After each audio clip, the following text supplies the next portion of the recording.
Morning po. Magte-test po ulit ako ng bread. I think a couple of days ago, tinest ko na rin po ito eh. Ganito rin po siya.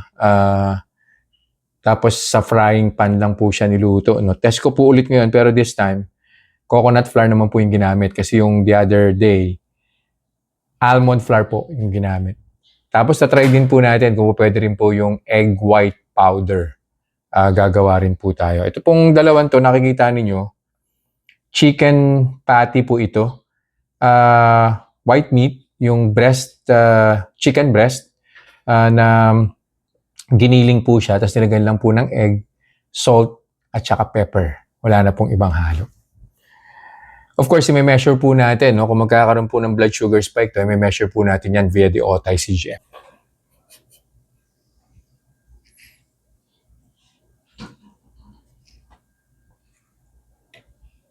Queso.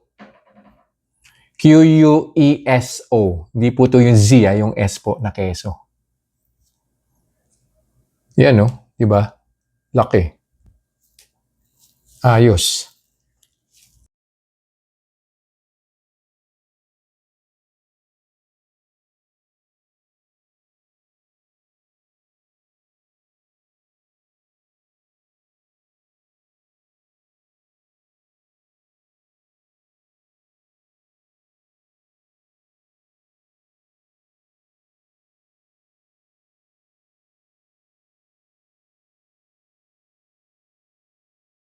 Conclusion na po tayo doon sa kinain kong breakfast, yung chicken burger.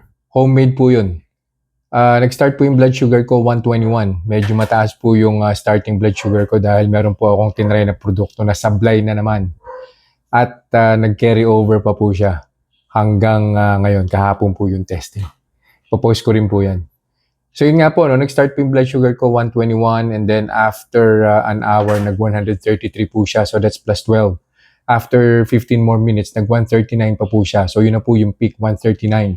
And then on the second hour, bumalik na po siya, nag-122.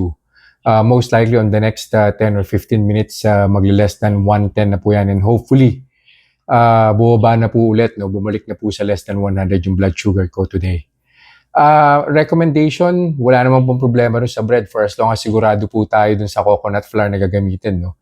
Just like 2 days ago, yung almond flour version naman po na itong tinapay na to, wala rin naman po naging problema.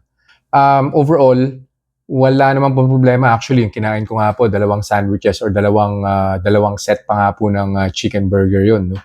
Napakadami po nun. Kung magpa-fasting po ako ng 24 hours, I think, hindi po ako magugutom kasi napakabigat po sa tiyan ng kinain ko. So, magte-test pa po tayo in the next coming days. No? Iba't ibang palaman naman po para at least if we crave for a bread, meron po tayong alternative. So, yun lang po for this review. I'll see you guys in the next vlog. Bye-bye.